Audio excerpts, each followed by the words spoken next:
الحمد لله نحمده ونستعينه ونستغفره ونؤمن به ونتوكل عليه ونعوذ بالله من شرور أنفسنا ومن سيئات أعمالنا من يهده الله فلا مضل له ومن يضلله فلا هادي له ونشهد أن لا إله إلا الله وحده لا شريك له ونشهد أن سيدنا وسندنا ونبينا ومولانا محمدا عبده ورسوله أما بعد فأعوذ بالله من الشيطان الرجيم بسم الله الرحمن الرحيم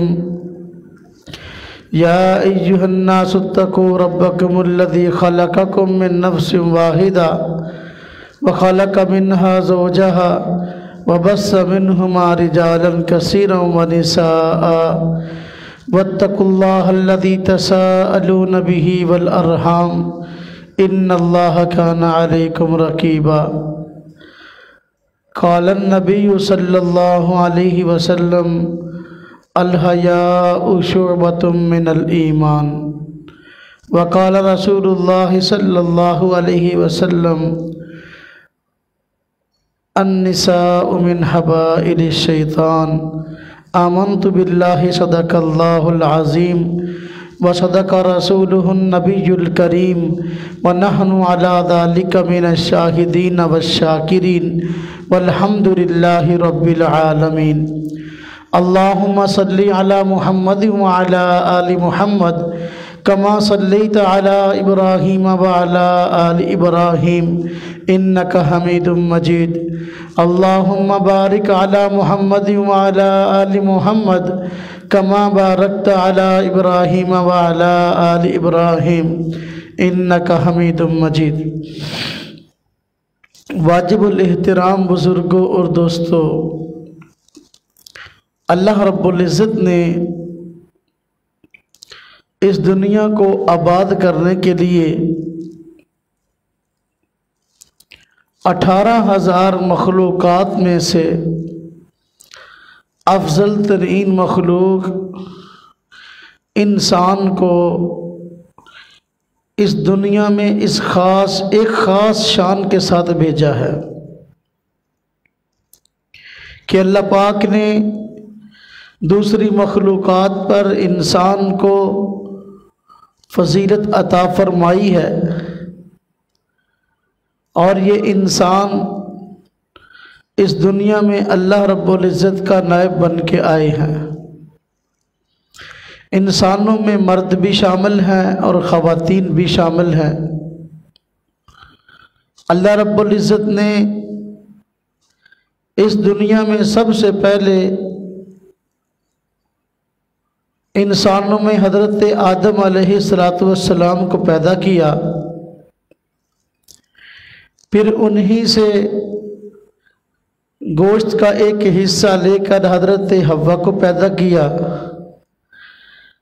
پھر ان دونوں سے اللہ رب العزت نے ساری کی ساری کائنات میں انسانیت کو پھیلا دیا۔ اللہ رب العزت نے انسان کو اس دنیا میں بھیج کر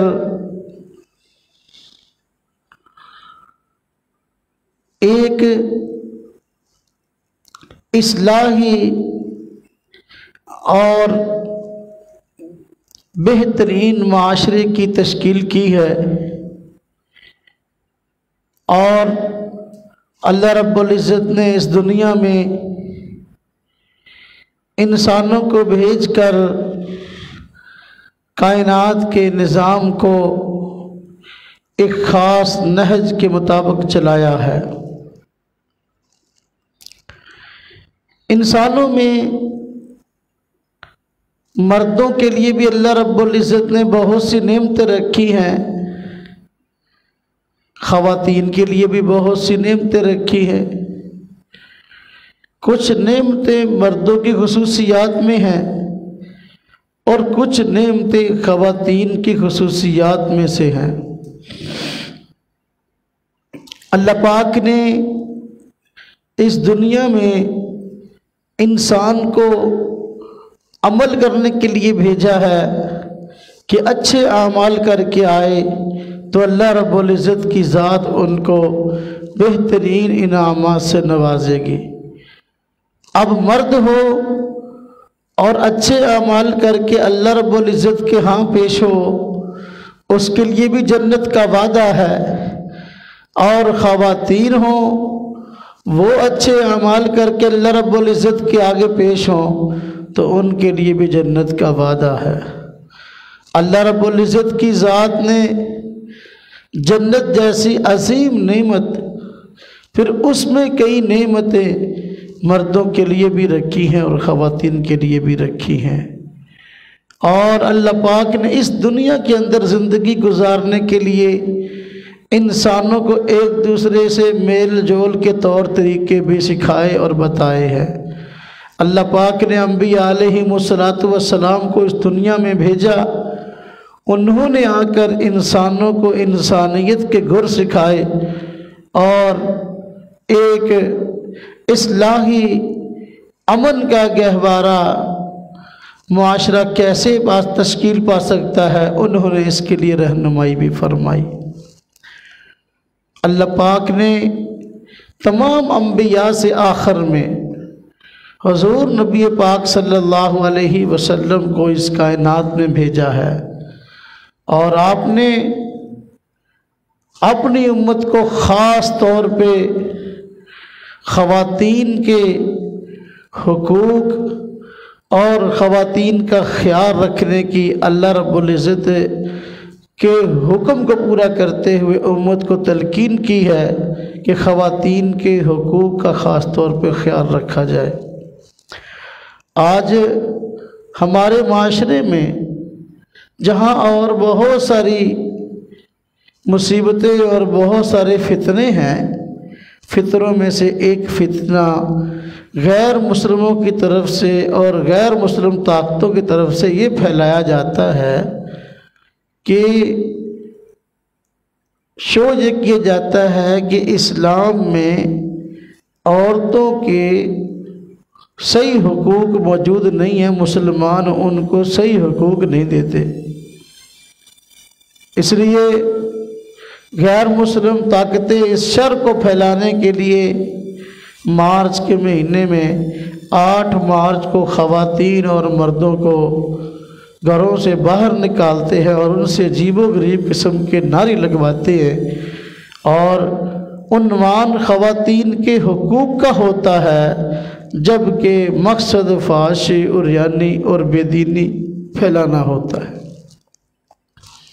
گزشتہ سالوں کی طرح اس سال بھی ایسا ہوا، اسلام آباد میں عورتیں گھروں سے باہر نکلی اور عجیب و غریب قسم کا لباس اور عجیب و غریب قسم کی شکلیں بنا رکھی تھی، اور لوگوں کے سامنے آ کر عجیب و غریب قسم کے دعوے اور کیے اور نعرے لگائے۔ عنوان یہ تھا کہ ہم خواتین کے حقوق کی بات کر رہے ہیں، حالانکہ اسلام نے خواتین کے حقوق کی جس طرح بات کی ہے، دنیا میں کائنات کے اندر کسی بھی دین اور مذہب اور معاشرے نے اور طبقے نے اس طرح کے حقوق کی بات نہیں کی۔ اور پاکستان میں الحمدللہ خواتین کو جو حقوق حاصل ہیں، دنیا کے اندر کسی ملک کے اندر جو ہے ایسے حقوق حاصل نہیں ہیں۔ پتہ نہیں اب وہ کیسے حقوق چاہتی ہیں اور کیسے جو ہے وہ اپنے لیے آزادی چاہتی ہے۔ اسلام مردوں کے حقوق کی بات کرتا ہے اور عورتوں کے حقوق کی بھی بات کرتا ہے۔ اسلام کے آنے سے پہلے خواتین پر جتنا ظلم ہوتا تھا وہ بیان سے باہر ہے۔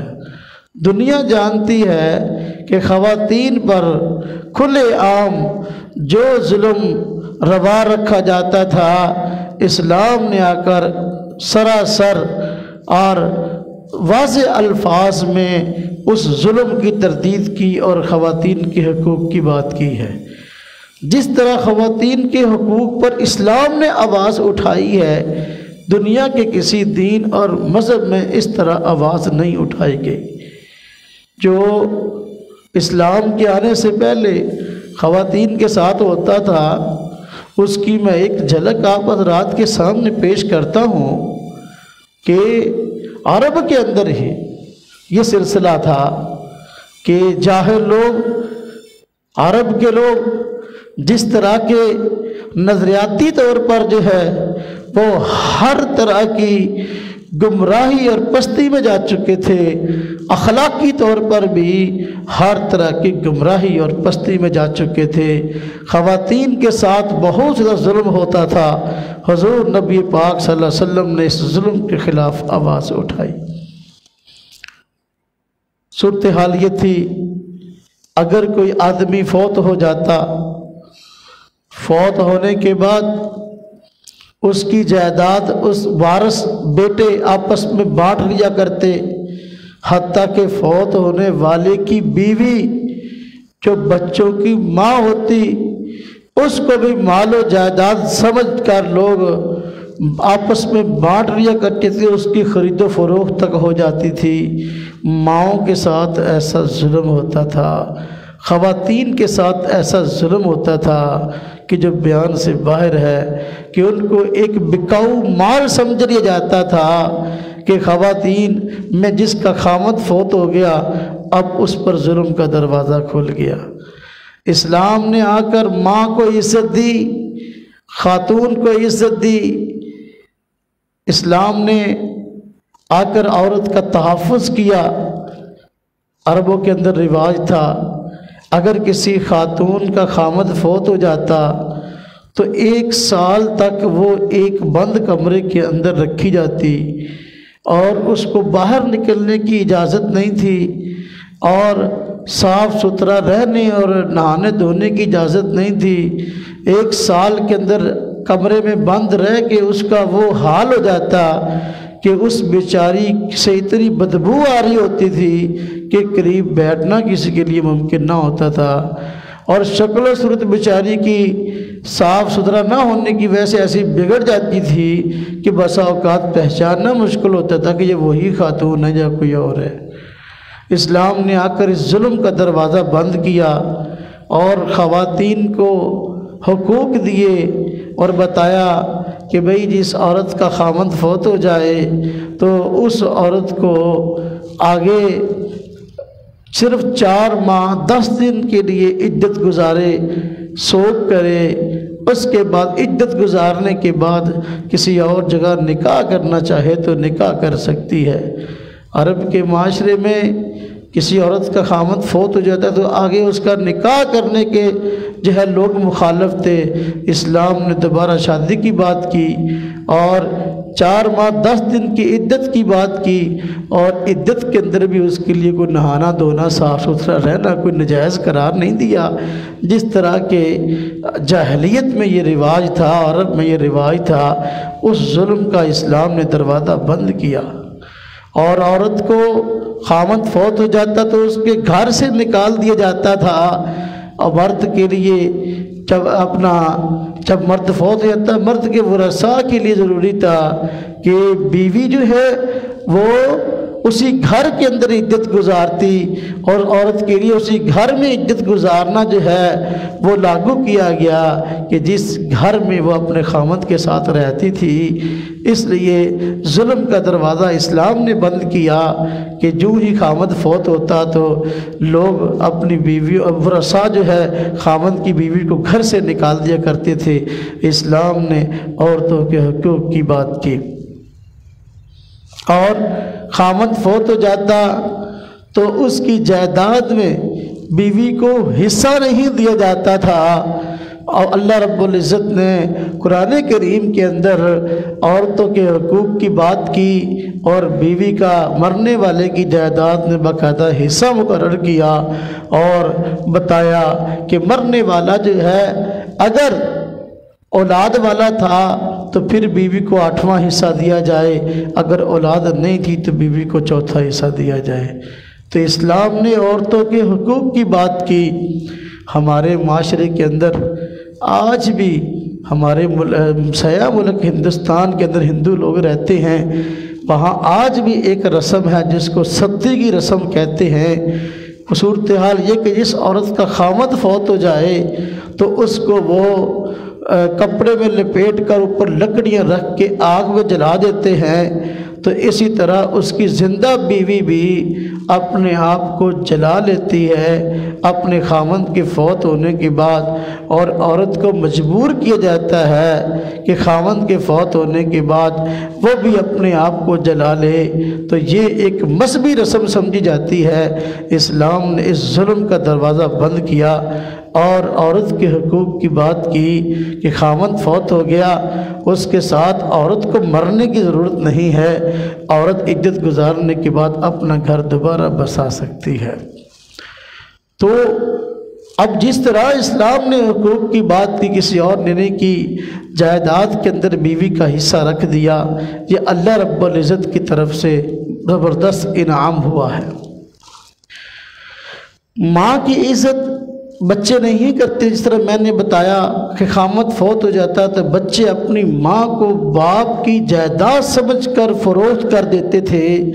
اسلام نے آ کر اس ظلم کا دروازہ بند کیا اور لوگوں کو بتایا کہ بھائی خواتین کے ساتھ ایسا ظلم جائز نہیں، بلکہ مرنے والے کے بیٹوں کو اپنی ماں کی عزت کرنا سکھائی، اپنی ماں کی قدر کرنا سکھائی، اور امت مسلمہ کو، انسانیت کو یہ پیغام دیا کہ بھئی ماں کی خدمت کرو، ماں کے قدموں تلے جنت ہے۔ تو دیکھو اللہ رب العزت نے ماں کے قدموں تلے جنت کی بات کی، جبکہ اس سے اسلام سے پہلے ماں کے حقوق کی بات نہیں ہوتی تھی۔ حضور نبی پاک صلی اللہ علیہ وسلم کے پاس ایک مرتبہ ایک آدمی آیا، اس نے آ کر کہا مجھے آپ فرمائیں کہ میرے اوپر سب سے زیادہ حق کس کا ہے؟ آپ نے فرمایا تمہاری ماں کا۔ صحابی نے پوچھا کہ اس کے بعد حق کس کا ہے؟ فرمایا تمہاری ماں کا۔ انہوں نے تیسری مرتبہ پھر پوچھا کہ اس کے بعد میرے اوپر زیادہ حق کس کا ہے؟ تو آپ نے پھر فرمایا تمہاری ماں کا۔ چوتھی مرتبہ پوچھا تو پھر فرمایا تمہارے باپ کا۔ تو دیکھو اسلام نے سب سے زیادہ حقوق میں ماں کو ترجیح دی ہے، اور ماں کی شان بیان کی ہے کہ اس کی خدمت کرو، اس کے پاؤں کے تلے جنت ہے۔ اب دیکھیے اللہ رب العزت نے قرآن کریم کے اندر بھی ماں کی قربانی کو ذکر کرتے ہوئے فرمایا حملتہ امہ کرہا ووضعتہ کرہا، ماں کی یہ حالت ہے کہ بچے کو پیٹ میں اٹھائے رکھتی ہے، حالانکہ دن بدن حمل کی حالت میں کمزوری پہ کمزوری بڑھتی ہے۔ ہاں جی، وَحَمْلُهُ وَفِصَالُهُ 30 شَهْرًا، اللہ پاک نے آگے دودھ کے پلانے کی بات کی ہے۔